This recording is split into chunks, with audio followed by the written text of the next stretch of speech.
I'm back for day 2 in Moab. Yesterday it was a win for my Jeep Recon One, handling the pickle without too much drama outside of a few scratches on the fender. But Moab can easily check your ego. Today I'm heading over to Metal Masher. It's a classic trail with some iconic obstacles that are known for snapping parts if you aren't careful. I'm with a few new friends today you may recognize, and our goal is to get through the technical climbs and enjoy some of the scenery. Then tomorrow we're heading over to check out the new Jeep concept vehicles and see what the engineers have been cooking up. Lastly, I'm going to take advantage of something that's here at Easter Jeep Safari and see how good Recon One can flex out.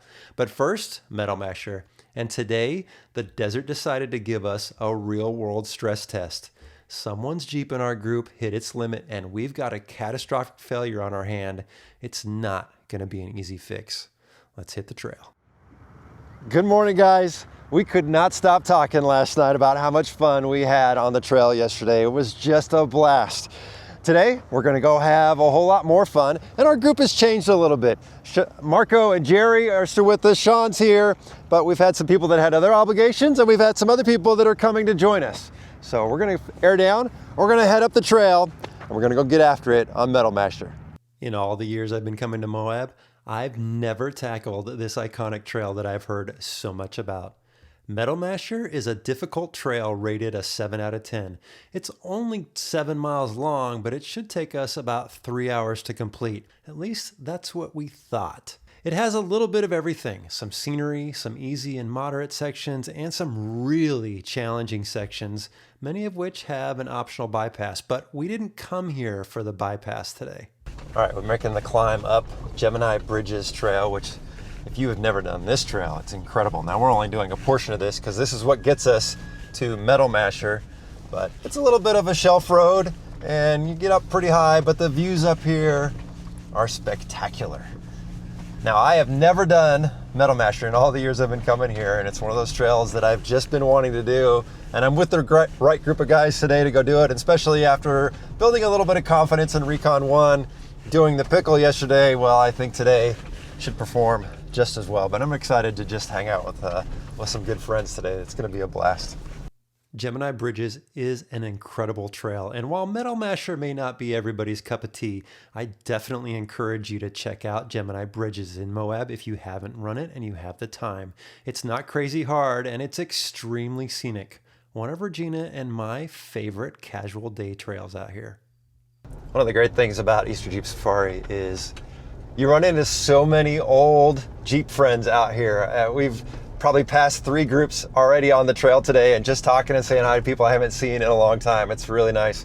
We're slow rolling right now. We had just made the turn onto Metal Masher, but we let a group go ahead of us because they're probably going to be a little faster than we are, since we're a little larger group than we were yesterday. So we're just taking our time, no rush today. Looking forward to the first obstacle. And that first obstacle is just ahead. This is one of many ledges that we have in store for us along the way. Let's see how this goes. All right, coming up to one of the first little ledges. Looks like there's multiple line options here. There's a crazy one that I'm definitely not doing today, but we'll just crawl up this moderate one right here and see how she does. No problem. Yeah, there's a couple line option there, guys. If you want to get a little crazy, you can. And so they did. If you take the line to the left, it's more of an easy walk up. But you can see here, our group is taking it in the middle. Just a bit more of a challenge, spinning some tires, keeping things interesting. And hey, what's that Toyota doing here at Easter Jeep Safari? We brought some good friends. They just happen to not be in Jeeps today. All right, we got all kinds of stair climb options here and multiple stairs. Nice and slow. The good news is it's not like yesterday where there's a bunch of sand on here, so we should have plenty of traction. Oh yeah, just crawling right up this. No traction issues at all. Be curious to see if anybody takes some of those harder lines, because there's a pretty legit climb here.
So far, I'm really enjoying everything about this trail.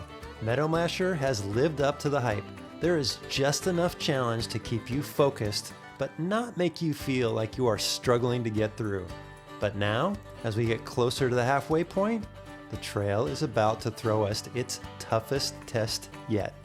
Up next is the hardest obstacle we've encountered so far, and from here, things are about to get very interesting. What are you thinking? So you got a bypass, you got the moderate, and then you got the Nate Pickle line over there. I saw this guy on 40s go up the middle, and I think that's probably the one I'm going to take, but you can see Nate's over there contemplating what to do. What do you think, Nate? Well, I don't know if I have the approach on this truck. I kind of want to try, though. I kind of want to A try lot too. of overhang on the Tacoma, unfortunately. Nice sandy bumper drag though. Yeah, it's going to rely a lot on the top tires pulling it up, because that's a good good undercut. We might just have the right wheelbase for it with the trucks though. Yeah, exactly. Longer wheelbase is going to make this way more comfortable than like a TJ or something. Well, I'll give it a try first. Sweet.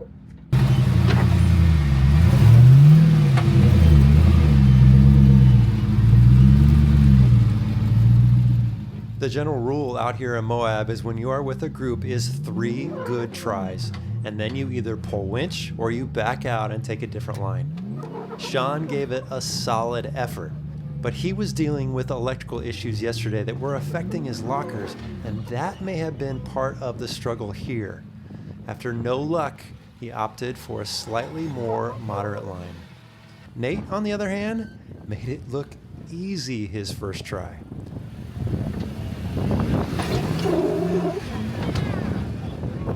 All right, we're taking the middle line here, guys.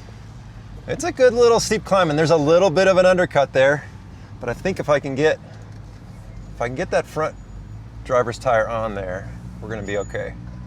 Is that bumper? Bumper. There it is. Just need to The bumper, but it'll come up. clear the bumper. Go.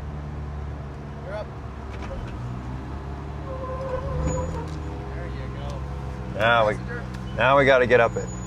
Got your front tires up. Here we go. Nice and easy. Just had to get that front clearance. Now, I didn't take this hard line, but it feels good to have made it up. Jerry is driving Marco's Jeep, and if you remember, this Jeep is now on 40s. Let's see if they can make it up the hard line. You got a 3? That's rear axle and rear drive shaft for sure. That didn't sound good. Hang on, stop before you come down. Oh no, look at it. that sound is never good. A little too much horsepower, some heavier tires, and that bounce on the way back down can be a nasty combination when you're trying to climb an obstacle like this. A quick inspection showed the drive shaft looked okay, and honestly, that would have been the least bad thing to break in this situation, because if needed, you can pull the drive shaft and still drive out in front wheel drive. Unfortunately, that means the problem is likely something in the axle housing or an axle shaft, and both are bad things to break way out here. All right, I think it's a shaft. Yep, it's a shaft. It's this one. All right, we got to kill it. All right, here's our current situational report. We're pretty sure that he's broken the right rear axle. So we've got a lot of smart people over there trying to sort that out.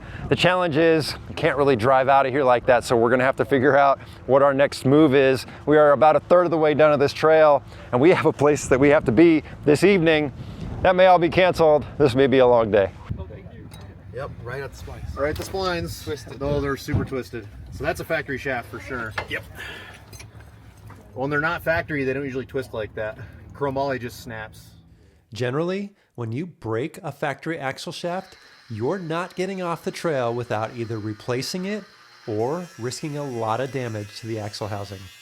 The guys got a little creative. First, they cut the shaft just short of the bearing.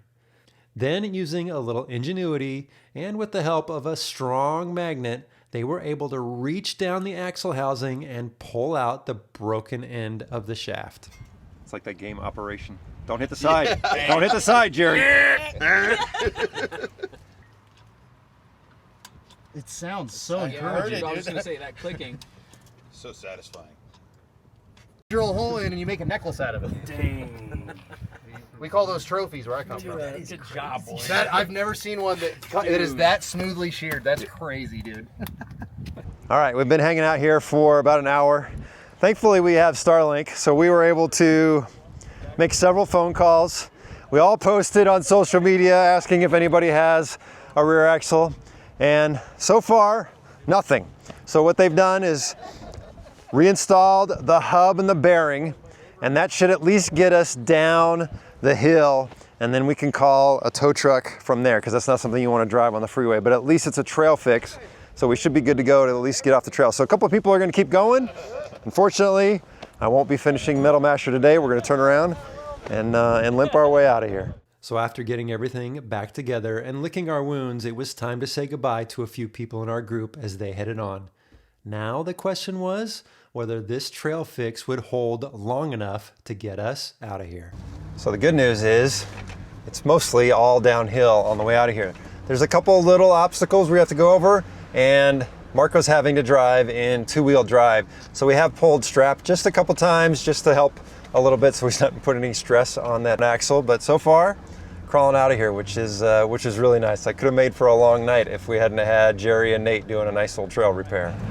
We made it off the trail and things got a little sketchy. Coming down Gemini bridges, some windy, steep hills, and Jerry was driving and starting to lose some brakes. We had to throw some vice grips on the brake line, and the rear tire is now pointing out, cambered out quite a bit. So we made it down here. Marco and Nate went to go pick up the trailer, so we're gonna trailer this out of here and still go enjoy the rest of our evening. But sometimes this is just what happens on an adventure. Thankfully, Marco had trailered his Jeep to Moab, and whether that was foreshadowing or just good planning, it turned out to be a very smart move. It's not exactly how anyone wants to end the day on the trail, but now we've got one more Moab story to tell that we won't forget. With Metal Masher behind us, it's time to shift gears and go check out what Jeep had brought to Easter Jeep Safari this year. We had an amazing night last night, and thankfully we were able to get off the trail yesterday, and everybody's back at it. Marco and Jerry and Sean and a whole bunch of other great people are out here today. We're out here for the Jeep concept reveal, and it's beautiful Moab weather. Not really. It's pouring down rain. It's a little windy, but it's not going to stop us from checking out these cool concepts and having a little fun today. So let's go see what they built. It's always an honor to be invited to these Jeep events, but it's also nice to get a chance to talk with the designers and engineers and hear what they're up to and what they're working on. Because of the weather today, they left some of the open air concepts back at the garage, but there is one that I'm going to get a closer look at just before I leave Moab. First, I'm taking a ride in Buzzcut with one of the lead designers, and over the years, I've had plenty of camera and audio malfunctions here on TrailRecon, and today was one of those days. We had a great conversation that never made it onto the camera. That said, this little two-door Jeep has some really interesting details. First, the roof has been chopped 2 inches, and I still have enough headroom. Second, it has a slant back hardtop that I really like. There are lots of other bits and pieces, but one of my favorite touches is the seats. I believe they're out of a Dodge Charger, and they're comfortable with some nice bolstering. I've got seat covers in Recon One, but man, these would be a nice upgrade. They also had a nicely outfitted Wagoneer concept again here this year. They brought one of these for the last few years, but I still haven't seen anyone build these for real and take it out on the trail. That I'd like to see. There was also a Gladiator that wasn't flashy, but it was built as a trail utility vehicle for the Red Rock four-wheelers, the group that puts on Easter Jeep Safari. And Jeep has kindly donated this to them. Very generous. Well, guys, we've had a great morning out here with Jeep and all these concepts. And this is the last one I'm driving today, and it's kind of the one I've been the most excited about. So this is a Jeep Wrangler 392. It's called the Anvil concept, but they've done some really unique things to this. You know, Jeep and Mopar kind of test some things out. They want to see some reactions to people when they try something new. And this has One, it's got a safari top, which they've done versions of a safari top before. And I think it's a very interesting idea. Wouldn't it be cool if you could just custom order your top, like you had a couple choices, not just hard top or soft top? Because there's some people that, you know, they don't like to take their tops on and off. And there's a lot of headroom up here. You get those windows, so you get a lot of visibility in here. It's a pretty nice option. The other thing they've done to this thing is it's got that, you know, old school Gladiator truck hood and grille. You know, it's modernized, and they've got some sharp lines, some fins on here. It's a little bit raised, but then the grille is definitely different. I'm not sure how I feel about it, but I like that they're kind of pushing the envelope a little bit and trying something different and doing new things. I like how the hood leans out a little bit and the headlights recessed a little bit. It just looks kind of tough. And I'm not sure how I feel about the grill, but I think there's something there. You can still have 7 slots, but make it look a little different. I like this. And you know, there's talk about maybe differentiating the Gladiator from the Wrangler a little bit. It makes you wonder, is maybe this how they might begin to start to do that a little bit? But it's a great Wrangler design, and I'm glad to be out here on the trail, and I'm glad it stopped raining. It's good. It's good Moab weather out here, huh, guys? It's just a bit cold. It's not for him, though. It's good Canadian weather. Standard Canadian weather. I'm doing fine. Yeah, Marco, update on the Jeep. How's it doing? We're waiting for the parts. They should arrive today, and we're just missing the rotor. Okay. Hopefully we'll find it. All right, nice. Impressions on the concept so far? Anything that's caught your eye? I just went for a ride in Buzzcut, which has the trimmed roof, which I thought was pretty cool. It just gives it a good look and that nice fastback on the back. It's a 2-door on 37s. It was fun to drive, really smooth. Yeah. Marco? That green 392, the Amville, I really like the look of that. What do you think of the roof, the higher roof? I haven't driven it though. What do they call it? Safari roof. The safari roof. Yeah. I kind of like it. I like the way it looks. So, yeah. Do you feel like you're on a safari? I broke you. All right, well, it's not raining, it's not terribly windy anymore. It would have been nice to have this weather this morning when we were at the Jeep Concepts, but that's all right. Sean had the great idea to come out here to the Metalcloak ramp and see if we can see how much flex we can get out of our vehicles. Now, this is probably something that I should have done with Recon One when I first got it, but you know what? We're here now, let's do it, and then maybe when we come back next year, we'll do it again, because it's not gonna be sitting like this next year. I've gotten plenty of real-world testing out on the trail this week, so honestly, I mostly just want to see what my number is. Sean was up first, and his Jeep looked great on the flex ramp. He got a few ideas from the tech about what he might want to change. I was up next, and I'm really happy how far Recon One has come to this point. All right, so the good news is that I don't have any rubbing. I'm maximizing my suspension. I'm getting all the flex that the Jeep is capable of, but my score was only 690, which isn't great, but that's okay. We're definitely going to work on that. Now, had I aired down a little bit, I might have got another 20 points out of this, but I'm happy with how the Jeep has performed. It's done great out here this week, so I'm not upset, but we want a little bit more. A little more lift and some 40-inch tires, and Recon One is going to be sitting a little different next year. I'm excited to see what my flex numbers will look like then. Before I left Moab, Jeep was nice enough to give me a quick look at one of the concepts I didn't get to see when it was raining. Okay, earlier we were at the Jeep concept reveal, and the weather was terrible out there. But now the sun is up, and the wind has calmed down. And one of the vehicles that they didn't have out there, because it's a completely open air vehicle and it would have just got destroyed in the weather, is the new Jeep Recon.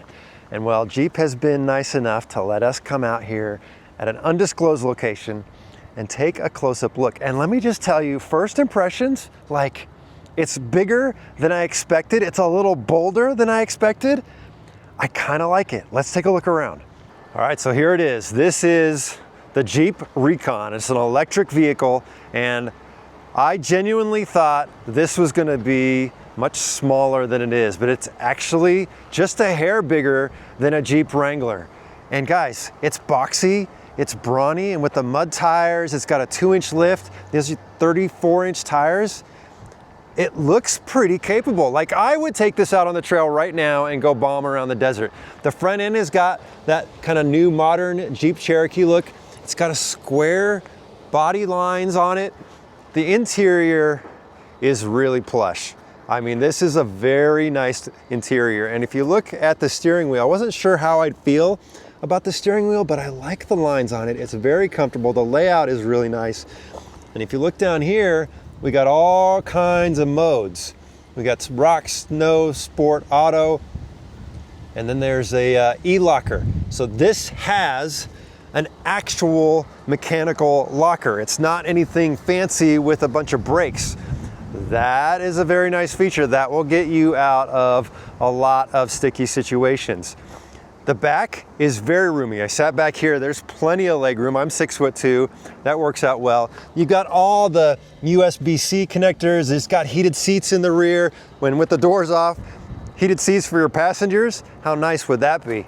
It's got a huge screen in here, and I would love to have something like this in my Wrangler. That's a nice screen, especially trying to figure out navigation. You've got some mechanical volume buttons here, some buttons down here for traction control. Got lots of space for your phone, cup holders, some storage under there. Doors come off, sunroof, so you got that open air experience, and then the rear windows come out. How cool is that? So you could take the rear windows off, and then you've just got this really nice open air feel. Some good ground clearance. You've got independent suspension, front and rear. Now, I know some people are gonna be like, well, that's a Jeep, but think about this for a second. That's a mechanical locker. How about putting some longer arms on there and giving this thing maybe, I don't know, a 3-inch lift, a 4-inch lift, and putting some 35s on there? Yeah, that's what we're talking about. So you've got the full-size spare tire here, which is essential when you're out on the trails doing your thing. Guys, I wasn't sure how I was gonna feel about this, but I really like it. And you know, Regina is looking for a commuter.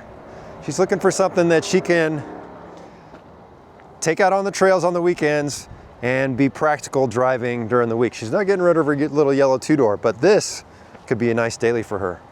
All right, now here's what I want you to do. I want you to throw out that stupid stigma about electric vehicles and think about this from a practical standpoint for a minute. This has 600 horsepower, 0 to 60 in 3.8 seconds. That's faster than the 392. That's faster than my Mustang I used to have. That's a pretty fast car, and that's a lot of torque to get you up some nice climbs. And gas prices right now are through the roof. I would love to have an electric vehicle. I would also like to have a diesel, and I would still like to have my gas-powered vehicle. I think it's nice to have multiple options because depending on where you live, depending on what your lifestyle is, this could be the perfect all-around vehicle for some folks. This Moab trip has been incredible. All the trails, all the friends, all the breakdowns, driving the concepts. And this morning, Sean and I are here at Wicked Brew with Onyx Off-Road, and we're handing out free coffee this morning right before everybody's getting ready to hit the trail. So this is a great way to end this trip. Good cup of joe and just saying hi to everybody. I hope you've enjoyed this adventure, guys. I cannot wait to come back to Moab with Recon One when it's done 40s, and we'll do some of this stuff all over again. A lot more adventures to come. Thanks for watching. Safe travels.